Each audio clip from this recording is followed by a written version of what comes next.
soit béni. Est-ce qu'on peut acclamer le Seigneur? Merci à notre Dieu, notre soutien, notre appui tout au long de cette semaine. Et que le pasteur Kali reçoive nos remerciements et notre reconnaissance de nous avoir non seulement permis de partager sa chair, mais non pas une reprise, 2, 3 et même 4. Alors sans plus tarder, dans notre thématique du chaos vers un nouveau départ, nous allons aborder un aspect que Dieu a voulu mettre dans mon cœur pour être la chute de cette merveilleuse semaine. Lisons Genèse au chapitre 6 et nous faisons une lecture en 3 temps, du 5e verset au 7e.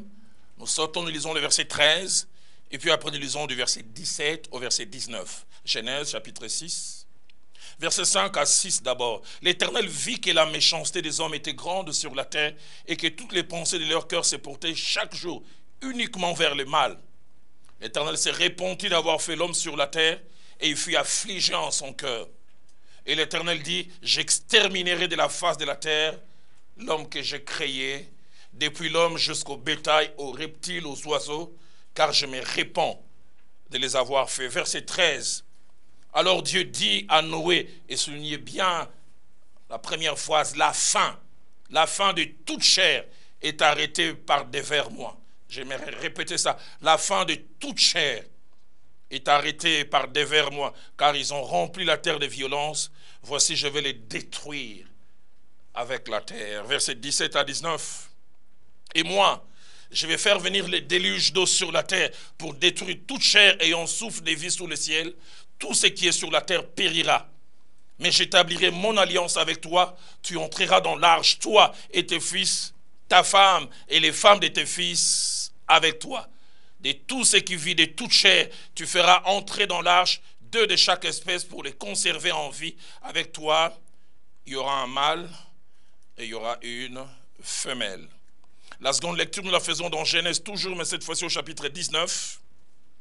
Lisons versets 12 à 14, versets 23 à 25, et puis verset 29e. Genèse 19, 12 à 14.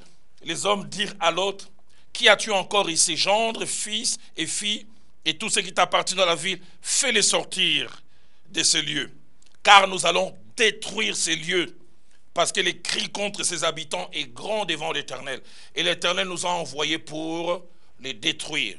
Verset 14, Lot sortit et parla à ses gendres qui avaient pris ses filles. Levez-vous, dit-il, sortez de ces lieux, car l'Éternel va détruire la ville. Mais aux yeux de ses gendres, il parut plaisanter. Verset 23 à 25.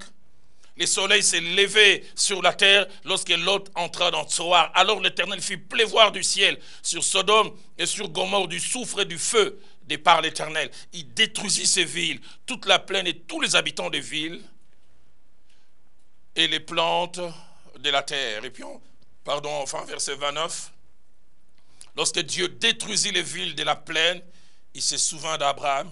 Il fit échapper Lot du milieu du désastre par lequel il bouleversa les villes où Lot avait établi sa demeure. Et nous terminons avec deuxième livre de Pierre, deuxième épître de Pierre, au chapitre 3. Et là, nous lisons en 2 temps, verset 10 et puis verset 13 à 14. 2 Pierre, chapitre 3, verset 10. Les jours du Seigneur viendra comme un voleur.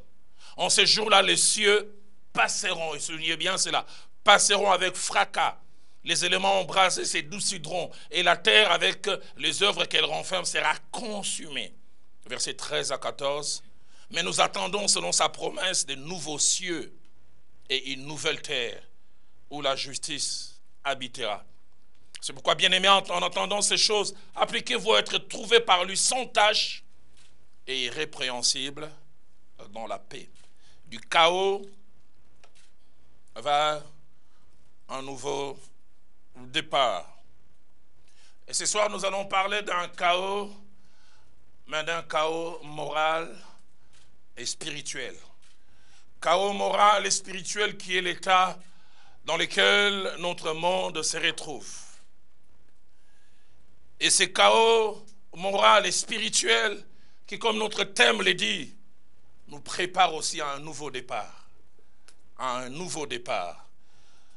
Ce soir, partons de ce 3 textes, je voulais nous partager 10 vérités que je vous prie de noter. Et puis je lancerai un triple appel à la fin, nous allons prier. La première vérité, c'est que dans la Bible, il y a toujours eu des périodes, des moments où des chaos généralisés se sont invités. Chaos moral, chaos spirituel, un désordre, une mauvaise façon d'être et de faire, mais qui n'est pas l'effet d'une minorité, qui est l'effet d'une majorité. Ça devient un style de vie du plus grand nombre. Genèse chapitre 6 au verset 5 que nous avons lu. La joie du départ du Créateur qui a fait toute chose se transforme en tristesse. À cause du constat que Dieu fait. La Bible dit, l'Éternel vit que la méchanceté des hommes était grande sur la terre. Et écoutez la suite. Et que toutes les pensées de leur cœur, non pas la grande partie, toutes les pensées de leur cœur se portaient uniquement et chaque jour vers le mal. La version française courant dit, les hommes étaient de plus en plus malfaisants dans le monde. Et que les penchants de leur cœur les portaient de façon constante et radicale vers le mal. Ce matin, après ma prière, j'ai suivi les infos. Je regardais avec tristesse que c'était, semble-t-il, une journée mondiale d'une fierté d'une certaine catégorie de personnes qui ont une certaine orientation sexuelle. Et ils avaient les regrets parce qu'à cause de cette pandémie, ils ne pouvaient pas célébrer cela parce que dans certaines grandes villes dans le monde, c'est une journée où ils marchent. Et quand vous suivez ces marches, c'est nauséabond. Ça vous donne la nausée. Les hommes étaient de plus en plus malfaisants. Genèse chapitre 13 au verset 13. Si le premier passage parle de cette époque juste après la création, Genèse 13, 13 parle de la condition à l'époque d'Abraham et de Lot, symbolisée par 2 villes qui, chaque fois qu'on cite leur nom, on voit la licence et la licence exagérée. De telle sorte que même l'une de ces villes, aujourd'hui quand on en parle, c'est par rapport à une certaine façon de faire des choses sexuellement. Sodome et Gomorrhe. Genèse 13, 13 dit, ils étaient méchants. Parlons des gens de Sodome. Ils étaient méchants et des grands pécheurs contre l'Éternel. Ce n'étaient pas des petits pécheurs. La version française courante dit, les habitants de Sodome offensaient gravement le Seigneur par leur mauvaise conduite. Ils n'étaient pas à l'école maternelle du péché. Ils étaient à l'université, ils avaient des PhD, des doctorats en péché. Gravement.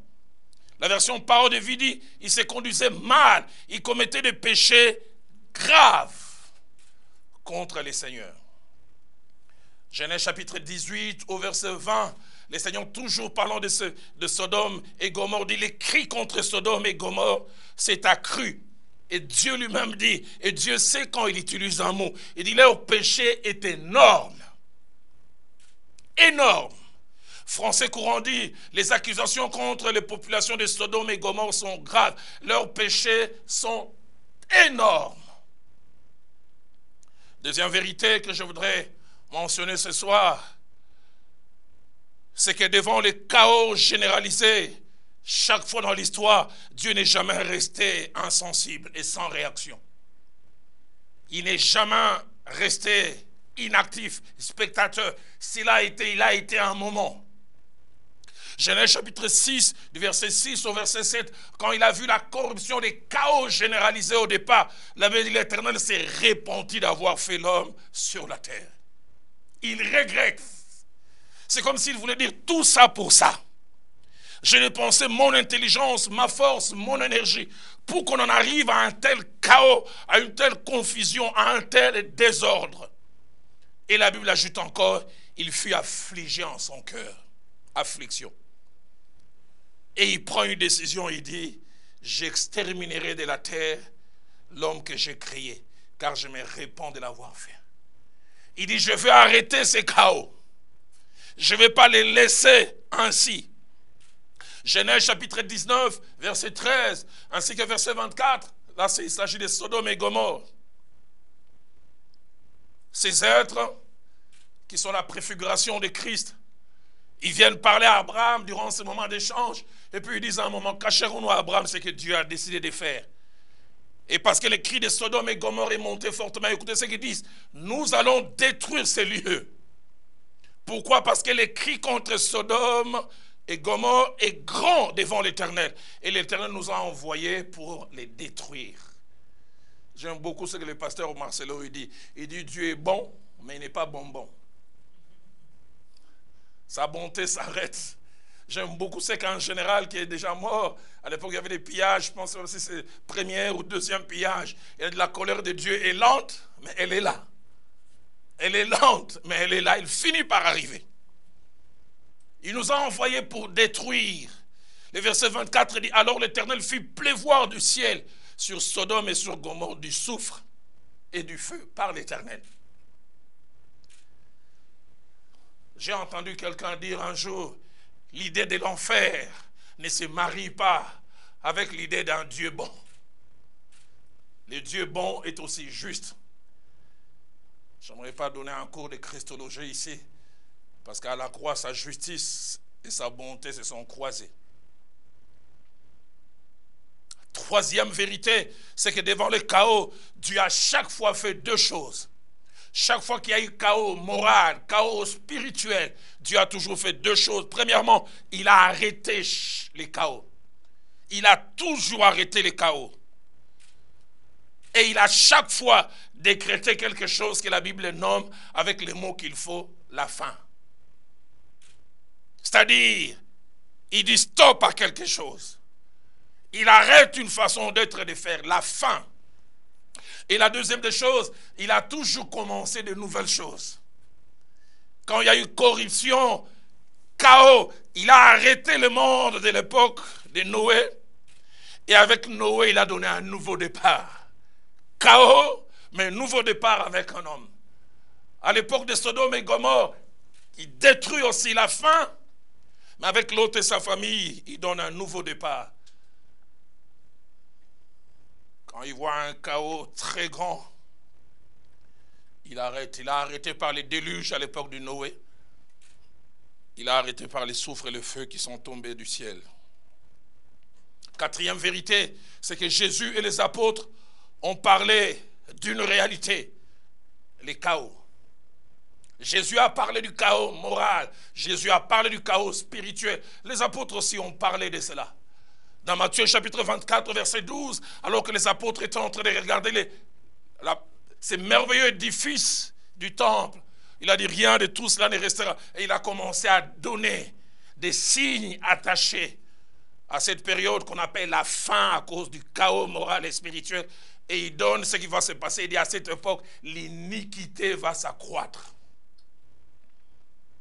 N'est-ce pas? L'image de notre pays aujourd'hui. Cette semaine, j'ai eu mal. Parce que chaque fois après ma prière le matin, exercice, après je finis ma méditation, j'ai su les infos. Le pasteur Vernon me dit, j'ai toujours un vrai homme de Dieu sur les infos, la Bible est ouverte. Parce que les prophéties bibliques sont en train de plus en plus de s'accomplir. Et un pays d'Afrique pas très loin de chez nous, je n'aimerais pas les citer ici. Leur parlement a dépénalisé l'homosexualité. Ce n'est pas un pays occidental. En cette période où la priorité c'est la santé, des députés se retrouvent, la priorité c'est... L'iniquité va s'accroître. Alfred Cohen dit, les gens iront de plus en plus en faisant le mal, en étant sans foi ni loi. Et il ajoute, le mal fera des grands progrès. J'ai suivi les extraits ce matin à la télé des gens qui ont célébré cette journée avec leur drapeau arc-en-ciel. Et un était en train de parler en pleurant. Il dit, j'ai aujourd'hui 75 ans. Je suis parmi les pionniers de ces mouvements il y a 50 ans. Je ne pensais pas de mon vivant voir tous ces progrès qu'on a fait. Il appelle ça progrès. Comment des lois des pays ont été changées. Aujourd'hui, dans certains pays, il y a une infraction appelée homophobie. Malheur à toi qui oses. Je me souviens être allé prêcher dans un pays en Occident. Le pasteur m'a appelé ici, il dit, vous les Congolais excès des ailes. Il dit, si tu veux rentrer et retrouver Viviane et les enfants, ne parle pas de ça. Baza Makasi. Il dit, prêche simplement l'amour de Dieu. Il faut aimer Dieu en aimant les fleurs, en aimant la nature. Le mal va faire des progrès. La version parole de vie dit, le mal deviendra de plus en plus fort. Darby dit, l'iniquité ou le mal va prévaloir. J'aime la traduction d'Arby. Il dit, le mal va prévaloir. J'ai 56 ans, combien d'années de force me reste-t-il encore devant? Mais chaque fois que je pense à mes filles, et je pense aux petits-enfants que sûrement je vais commencer à avoir d'ici là, je me dis dans quel monde ils vont vivre. Dans quel monde? Il y a quelques années, j'étais dans un pays très loin d'ici et j'ai suivi les débats au Sénat. Je me dis, ce monde, il est fou ou quoi? On était en train de débattre des heures et des heures, enfin que l'on donne accès aux toilettes à certaines personnes et des hommes intelligents. L'un s'est levé et dit, on ne doit plus limiter le fait d'aller en sexe, dans telle toilette, au sexe attaché au physique. Il dit parce que le sexe n'est pas seulement physique, le sexe est psychologique. S'il y a quelqu'un qui est sur le plan anatomique et homme, mais dans sa tête il se sent femme, on doit le laisser aller aux toilettes des femmes. Dans certains pays aujourd'hui en Occident, on veut légaliser l'inceste. Les barrières reculent petit à petit. Il y a des comportements qu'ils ont trouvés marginaux il y a quelques années. Les gens se cachaient pour faire. De plus en plus, on ne se cache plus. On va aller, un homme pourra épouser sa fille. Une femme pourra épouser son fils.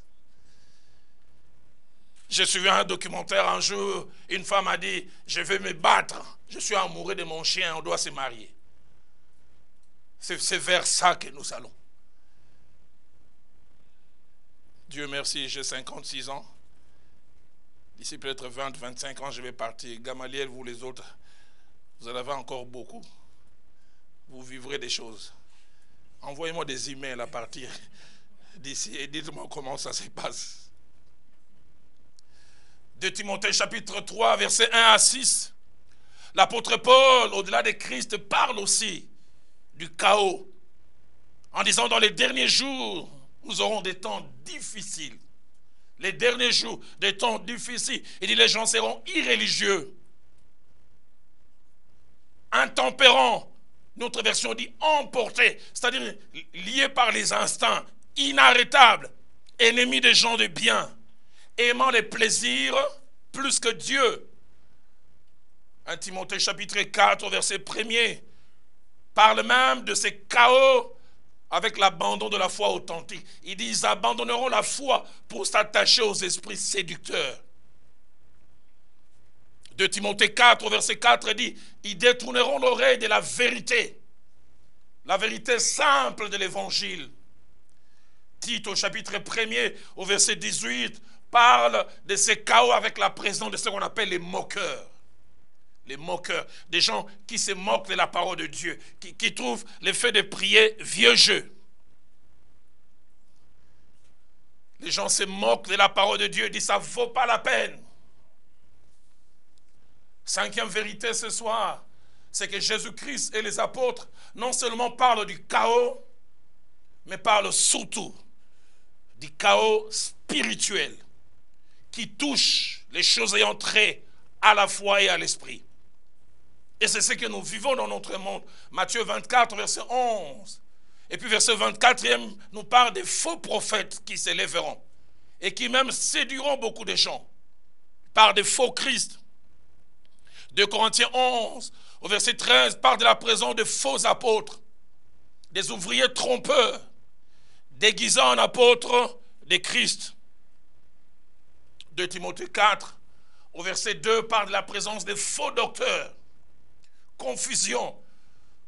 Aujourd'hui, il y a des doctrines bibliques, mais que les gens amènent à l'excès. On nous parle de la grâce. Péchons. Le plus important, c'est que l'esprit est sauvé. Le corps peut faire tout ce qu'il veut. Et les gens qui essayent d'apporter un message équilibré, on les appelle des légalistes. 2 Pierre chapitre 2 au verset 1er, par de faux docteurs qui introduiront des sectes pernicieuses. Et 1 Timothée 4 au verset 1er que nous avons lu aussi, par des doctrines des démons. Chaos sur le plan spirituel. 6e vérité, Jésus et les apôtres proclament avec fermeté, mais aussi avec assurance, que ce chaos moral et spirituel ne sera pas éternel. Tous utilisent un terme que j'ai déjà mentionné, un terme clair, un terme sans équivoque, un terme explicite. Ils disent que quand il y aura chaos moral, spirituel, il y aura la fin. La fin. La cessation d'une chose. Dans Matthieu 24, verset 6, Jésus-Christ dit, vous entendrez parler des guerres et des bruits des guerres, mais ça ne sera pas encore la fin. Il dit, il y aura une fin. Quand on était à l'école, j'avais récréation chaque fois à l'école primaire et secondaire de 10h à 10h15. À 10h14 et quelques secondes, les directeurs ou les professeurs de discipline sifflaient. C'est fini. Ça sera la fin, dit Jésus. Matthieu chapitre 24, verset 14. Jésus-Christ lui-même dit, cette bonne nouvelle du royaume sera prêchée dans le monde entier pour servir des témoignages à toutes les nations. Et il dit, alors viendra la fin. Le chaos n'est pas éternel. Il y aura une fin. Ce désordre n'est pas éternel. Ce mélange où on ne sait plus qui est de Christ, qui ne l'est pas. J'ai beaucoup souffert en fin de l'année passée, début de cette année, avec tous les scandales qui se sont passés dans l'église. J'avais honte d'être serviteur de Dieu.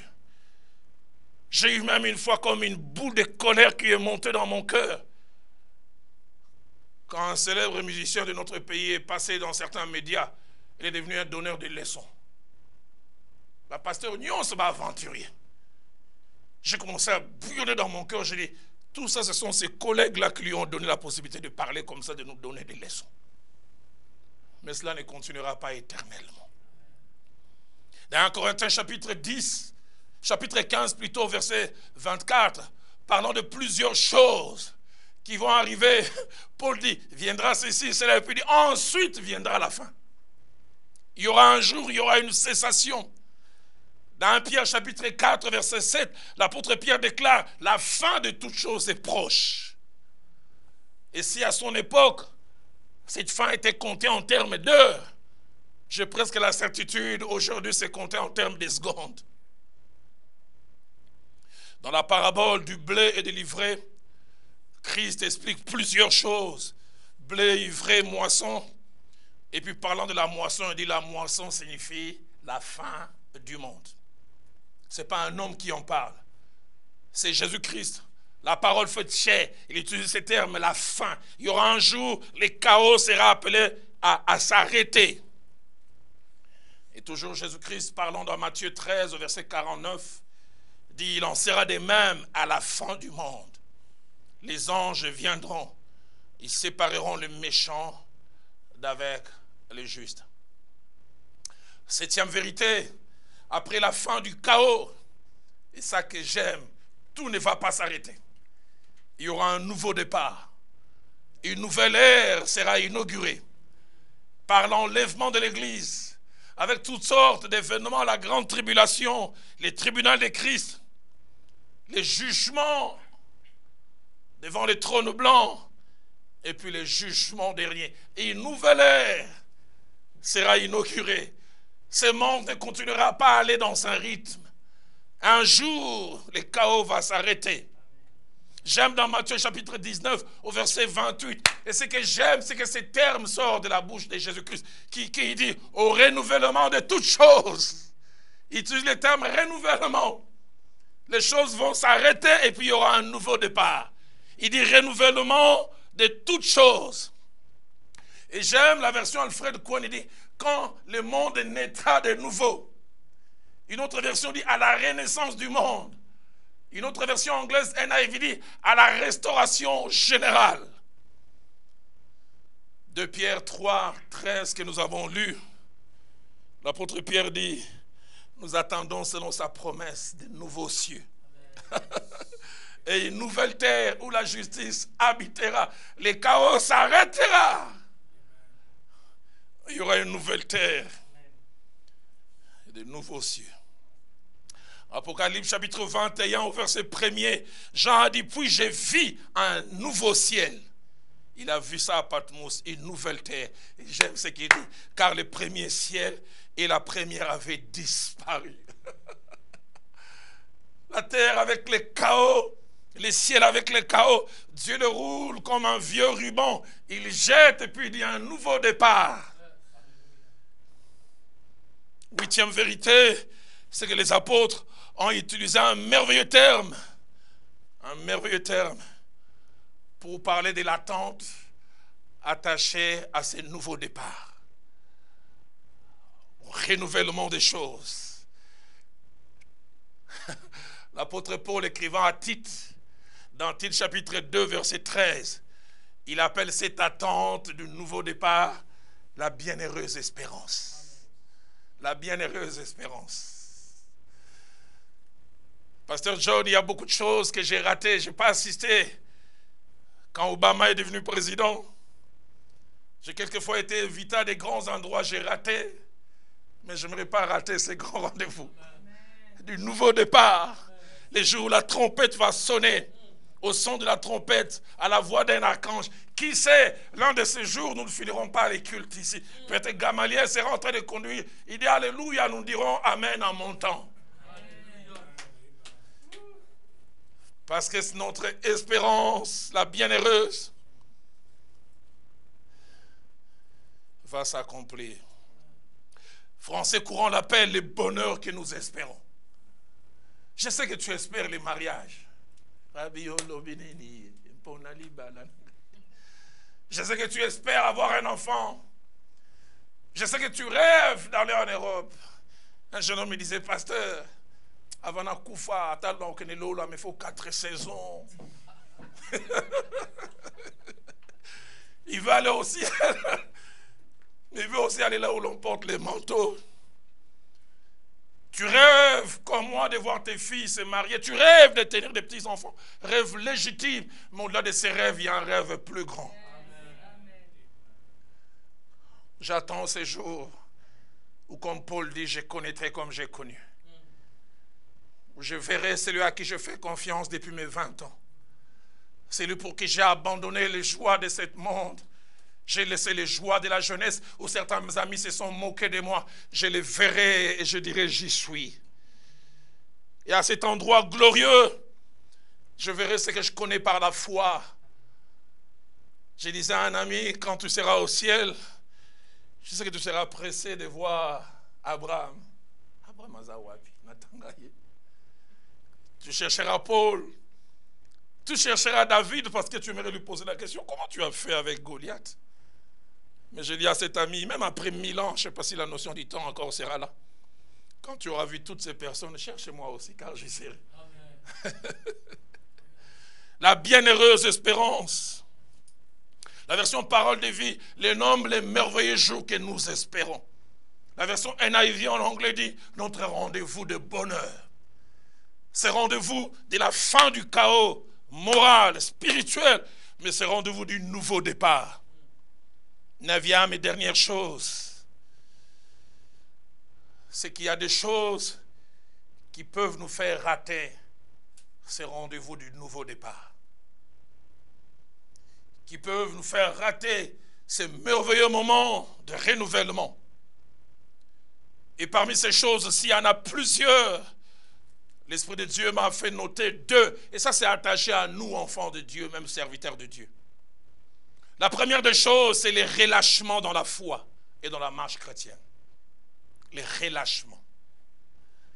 Frères et sœurs, cette vie ne continuera pas ainsi. C'est pourquoi tenons ferme. Dans Matthieu chapitre 25 au verset 5, la Bible nous parle de l'expérience des vierges folles et des vierges sages. La Bible dit comme l'époux tardait, toutes s'assoupirent et s'endormirent. Ne nous assoupissons pas. Quel que soit ce que les autres font, tenons ferme. Que les autres prédicateurs mélangent la crainte de Dieu et le péché, tenons ferme. Qui cherchent pour avoir du succès, aller dans telle et telle direction, même toucher au fétiche, pour être, tenons ferme. Ils voyagent, ils font ceci, tenons ferme. Pas de relâchement dans la foi. Jeunes filles, les amis avec lesquels tu étudies à l'université, elles ont 22, 23 ans, elles viennent au cours en RAV4. Elles ont des téléphones de $1000. Toi, tu viens à pied. Sur les téléphones, quelqu'un m'a dit, on appelait ça Blandine Pemba. Je ne sais pas si ça existe toujours. Le plus important, c'est que tu peux dire allô, allô, transmettre un message et des textos. Retiens cela.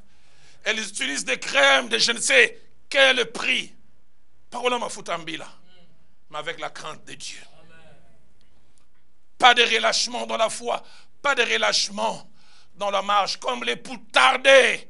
Certains s'assoupirent. Alfred Cohen dit, elles s'assoupirent et cédèrent au sommeil. Ne cédons pas au sommeil. Dans Romains chapitre 13, au verset 11, l'apôtre dit, cela importe d'autant plus que vous savez en quel temps nous sommes. Il dit, c'est l'heure de vous réveiller du sommeil. Et il ajoute, car le salut est plus proche de vous que lorsque vous avez cru. Dieu, nous tenons ferme. Nous ne savons pas ce qui va se passer. Et je lisais encore ce matin, c'était ma méditation. Jésus-Christ décrit comment la corruption sera totale. Et puis à la fin, il dit, cette génération-là ne passera point. Qui sait si nous ne sommes pas dans cette génération? Il dit, quand vous verrez, il dit, les jours et l'heure ne sont pas connus. Mais la génération qui va remplir toutes ces conditions, elle ne passera pas. Et j'ai l'impression que petit à petit, nous semblons être cette génération. Deuxième des choses qui peut nous faire rater ces grands rendez-vous du nouveau départ et du renouvellement, c'est la dispersion dans les priorités. Que la crainte de Dieu soit ta priorité. Que la crainte de Dieu soit ma priorité. Ne lisons jamais comme certains, ne mets jamais la Bible de côté. Qu'elle soit toujours sur ta table. Dans Luc chapitre 21, verset 34, il dit, prenez garde à vous-même, de peur que vos cœurs ne s'appesantissent par les excès du manger et du boire, par les soucis de la vie, et que ces jours ne viennent vous trouver à l'improviste. Luc 21, 34. Que la crainte de Dieu soit ma priorité. Ce matin, je disais au Seigneur, le plus important pour moi, ce n'est pas d'être un bon pasteur. Le plus important pour moi, c'est d'être un bon chrétien. Mon désir, ce n'est pas d'être connu, d'être acclamé. Mon désir, c'est un jour de te voir. De te voir. 10e vérité, je vais finir par là.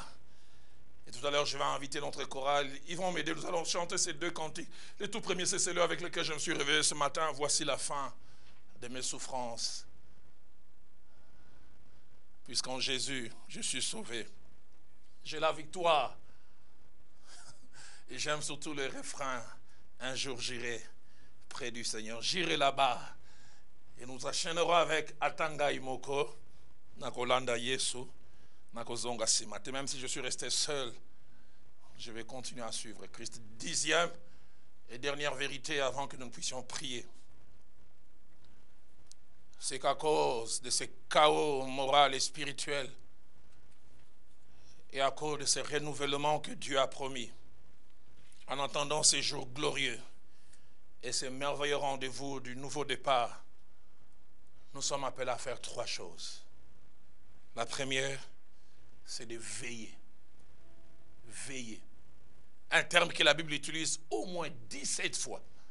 Et principalement dans le Nouveau Testament. Veiller, ça dit être alerte. Ne pas être distrait. Veillons. Matthieu chapitre 24, verset 40, il dit, veillez donc, puisque vous ne savez quel jour votre Seigneur viendra. Veillez. La version parole dit même, restez éveillés. Restez éveillés. J'ai vu quelquefois, à l'époque j'aimais beaucoup le basketball, et je voulais suivre un final des playoffs NBA aux États-Unis. Et comme avec le décalage horaire, ça se joue des fois à 20h ou 21h chez eux, qui est 2h, 3h du matin. Mais je tenais tellement à suivre que j'allais à contre-courant du métabolisme. Je mettais de l'eau dans une bassine pour n'en la latter, parce que je veux suivre. Je tiens tellement que je force mon corps. Il avait dit, veillez. Tout à cause du chaos va nous pousser à l'assoupissement, mais veillons. Veillons. Le mal va devenir une réalité généralisée. Et vous savez, l'homme a tendance à vivre avec son environnement. Plus le bien est une réalité générale, plus vous êtes encouragé à les pratiquer. Mais quand le mal devient généralisé, vous avez l'impression de vous demander, est-ce que c'est moi qui ai raison? Ou sont les autres qui ont tort? Quel que soit le mal qui va devenir généralisé, restons enfants de Dieu selon la Bible. Je ne deviendrai jamais un chrétien moderne. Luc au chapitre 21, au verset 30, Christ parle encore de veiller, il dit veillez donc, mais puis il ajoute la notion de la prière. Veillez donc et priez en tout temps, afin que vous ayez la force d'échapper à toutes ces choses qui arriveront et de paraître debout devant les fils de l'homme. Veillez et prions. Frères et sœurs, veillons, tenons ferme. Ce monde ne continuera pas ainsi. Un jour, tout va s'arrêter, un nouveau départ. Et je sais que ces jours-là, quand nous serons dans la gloire, nous pourrions dire, nous y sommes enfin. Deuxième des choses à faire en attendant ce nouveau départ, c'est nous encourager les uns les autres dans la foi. Encourager les autres dans la foi. Encourager de deux manières. Encourager par la parole, mais encourager par l'exemple. Il y a des gens qui, quelquefois, quand ils veulent s'assoupir, ils te voient, ils disent, oh, si lui il tient, c'est que je peux tenir. J'ai parlé un jour à un endroit, j'ai dit, Dieu m'a fait grâce. Ça fait 28 ans que je suis marié à mon épouse. Et je n'ai jamais triché, je prie que je ne triche jamais. Et ce jeune homme m'a dit, il a dit, c'est donc possible. J'ai dit, non seulement c'est possible, mais j'étais assis sur le banc. J'ai entendu mon pasteur, le fait Jacques-André Vedon, je le revois encore, avec sa chevelure grise, tapant les pieds. Il dit, ça fait 43 ans, je suis marié à la même femme, c'est possible. Il nous encourageait par cela. Je me disais, est-ce que c'est un extraterrestre? Qu'est-ce qu'il a 3 jambes? Encourager les autres par l'exemple. Encourager les autres par la parole. Hébreux chapitre 3, au verset 13 dit, mais exhortez-vous les uns les autres chaque jour, aussi longtemps qu'on peut dire aujourd'hui. Exhortez-vous longtemps. John, quand tu vas visiter Gamaliel, dit, Gamaliel, tiens bon. John, quand tu viens me voir, dit, Yadalo, tiens bon. J'ai jamais oublié, ce jour-là, je finissais le terminal de l'université de Kinshasa. L'amphithéâtre était rempli de plus de 6000 étudiants. Et je descends un jeune homme qui tenait coûte à me voir, il a bousculé les gens. Il m'a regardé, il pleurait, les larmes coulaient de ses yeux. Il m'a dit, Yadalo, c'est pas que tu es resté seul, mais tu es un modèle. Il m'a dit, Alinga, na bon de liyo kokoyate. Kokoyate, kokoyate. Et cette période-là, Dieu voulait quand même m'interpeller. Je pense 2 semaines après, le pasteur Atom se rend dans mon bureau. Il reste, je pense, 30 secondes. Je dis, pasteur Atom, quelque chose ne va pas. Il me dit, papa, tu es notre fierté. Mais je voudrais simplement te dire, débrouille-toi. Mais kokoyate. Un jour, ma fille Ennis vient me voir, il dit, papa, si un scandale arrive par toi, je vais me suicider. Je sais que ça peut m'amener en enfer. Oh, bakanaki, papa na ekobo, na kotambola wapi. Et tout ça m'interpelle. Encouragez-vous les uns les autres. Exhortez-vous les uns les autres. Chaque jour, aussi longtemps qu'on peut dire aujourd'hui. Papa Kali, tiens ferme dans la foi. C'est Dieu à qui nous avons donné toute notre jeunesse. Depuis la fin, du milieu des années 80. C'est Dieu pour qui nous avons fait des choix. Les gens se sont moqués de nous. Un jour, nous les verrons. Un jour nous serons dans sa présence glorieuse. Si Louis II dit encouragez-vous, la version Alfred Cohen dit encouragez-vous à rester ferme dans la foi, afin que personne ne se relâche. Parole de vie dit donnez-vous du courage les uns les autres. Donnez-vous du courage. Troisième et dernière chose, alors que j'invite mes amis musiciens déjà à venir, à faire en attendant ce nouveau départ, c'est gagner le plus grand nombre à Christ. Gagner le plus grand nombre à Christ, alors qu'il y a ce chaos et que ce nouveau départ s'approche. Dieu veut que quand il y aura ce nouveau départ, qu'il y ait le plus grand nombre possible. Que pour ce nouveau départ, qui est du monde, 1 Corinthiens chapitre 10 au verset 33, l'apôtre Paul dit qu'il veut que le plus grand nombre soit sauvé. C'est pourquoi l'apôtre Paul dira à son fils dans la foi, dans 2 Timothée chapitre 4 verset 2, prêche la parole, insiste en toute occasion, favorable ou non. Les passages que j'aime, et c'est par là que je termine ce soir, dans Luc chapitre 14, au verset 23, Jésus-Christ parlant de manière imagée, en parabole comme il le faisait le plus souvent, il a enseigné sur ce qu'on appelle la parabole des conviés. Un homme élevé en dignité, il avait préparé une table, il avait préparé à manger pour que les gens viennent. Mais ceux qui devaient venir manger ne se sont pas présentés. Écoutez ce qu'il dit. Il dit, allez dans les chemins, le long des haies, et ce que vous trouverez, j'aime ce qu'il dit, contraignez-les d'entrer. Je ne veux pas que ma nourriture chôme.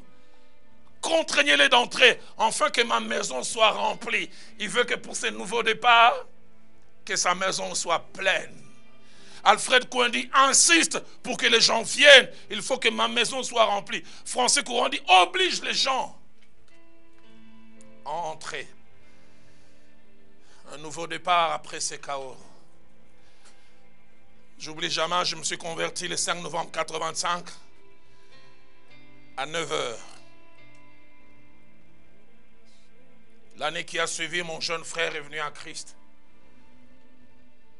Maman était la première à venir et nous étions le 3 parmi les 5 en famille à connaître Christ. Et j'oublie jamais, ce dimanche-là, le frère Jacques-André Verneau prêche sur l'enlèvement. C'était un message fort. Et il a décrit ce nouveau départ en disant, nous entrerons dans cette cité où il n'y aura plus de larmes, plus de pleurs. Et ce jour-là, quand je suis rentré à la maison, je savais que nous étions parmi le grand nombre que nous avions chez nous à la maison. 5 n'étaient pas encore sauvés. Et j'ai prié ce jour-là en disant, Seigneur, tu dis que si nous prenons part à ce nouveau départ appelé enlèvement, il n'y aura plus ni larmes, ni pleurs. Et j'ai dit ce jour-là, Seigneur, je pense qu'il n'y aura ni larmes, ni pleurs si nous n'aurons plus de mémoire. Mais si nous aurons une mémoire, et que ce nouveau départ avait lieu aujourd'hui, et que je sache qu'à l'époque, Dieu donné mon jeune frère n'était pas en Christ. Christophe, notre cadet, n'était pas en Christ. Mon père n'était pas en Christ. Et ma grande sœur n'était pas en Christ. J'ai dit ce soir-là, Seigneur, si tu dis qu'il n'y aura ni pleurs ni larmes, je crois qu'il y en aura à cause de moi. À moins que je devienne amnésique. Même si je serais dans la félicité, le seul fait de m'imaginer que mon Ansou Canabiso Christophe est dans le feu éternel. Et cela m'a poussé non seulement à prier comme jamais, mais à les évangéliser. Grande est ma joie aujourd'hui, mon père n'est plus seulement mon père, il est mon frère dans le Seigneur. Et tous ceux de chez moi appartiennent à Christ. La fin de toutes choses approche. Ce soir, je me dire, ce monde va vers la dérive. Le ciel s'assombrit. L'orage approche. Et très bientôt, comme à l'époque de Noé, la porte de l'arche sera fermée.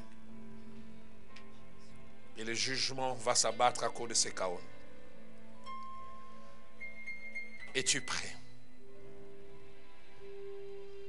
Mais moi, et ceux qui ont fait la paix avec Christ, ceux qui s'attachent avec lui, ceux qui s'attachent à lui, j'allais dire, ils pourront avec moi et la chorale chanter ces merveilleux cantiques. Si la fin de mes souffrances, je les chante encore sur terre. L'un de ces jours, je les chanterai auprès de celui qui m'a sauvé.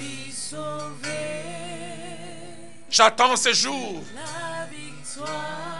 où je les chanterai devant lui. Un jour j'irai près du ciel. Chantons-les encore. Voici la fin. Voici la fin de mes souffrances. Les chaos s'arrêteront un jour.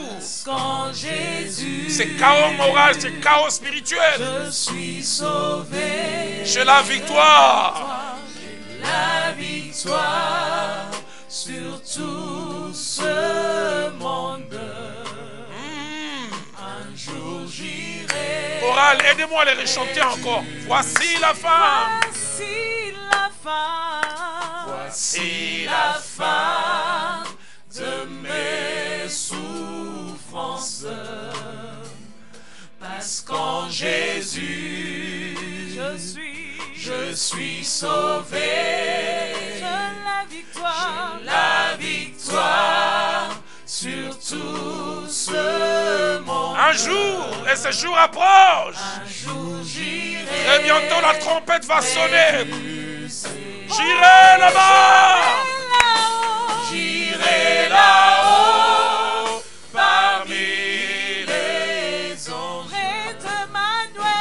Près d'Emmanuel, me consoler. J'attends ce jour. Passons mon temps à la louange. Dira Jésus. Dira Jésus. Chante avec moi. J'irai, j'irai. J'irai là-haut. J'irai là-haut parmi les anges. Près d'Emmanuel, me console. Oh, passons mon temps à la louange. Dira Jésus. Jésus. Et j'aime cette strophe qui dit: de cet instant, je suis devenu citoyen du ciel. C'est mon moment, je suis devenu citoyen du ciel. J'ai une nouvelle vie. J'ai une nouvelle vie. Si quelqu'un est en Christ, il est une nouvelle créature. Ma vie passée. Ma vie passée a été clouée. Je ne veux plus y retourner. Est-ce qu'on peut les rechanter encore de ce moment? Je suis devenu citoyen du ciel. De ce moment, je suis devenu citoyen du ciel. Est-ce que tu es citoyen du ciel? Est-ce que tu es citoyen du ciel? En Jésus, ma vie passée a été clouée. Je ne veux plus retourner à la publicité. Oh, j'irai là. Oui, j'irai là-haut parmi les anges. Emmanuel me console. Passant mon temps à la louange.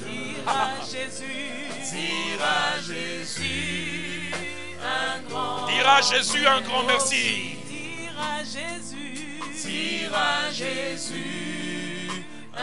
Jésus. Oh oui, dira Jésus.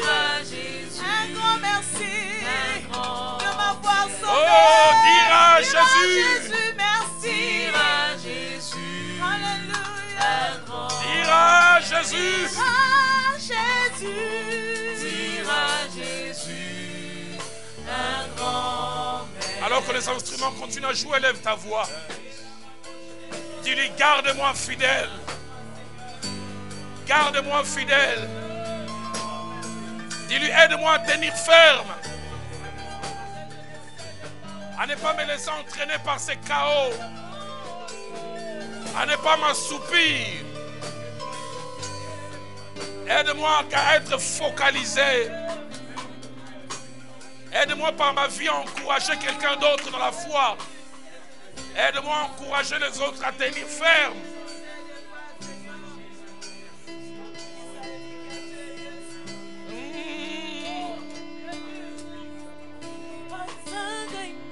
Même si je reste seul, je veux le suivre. Malgré les chaos.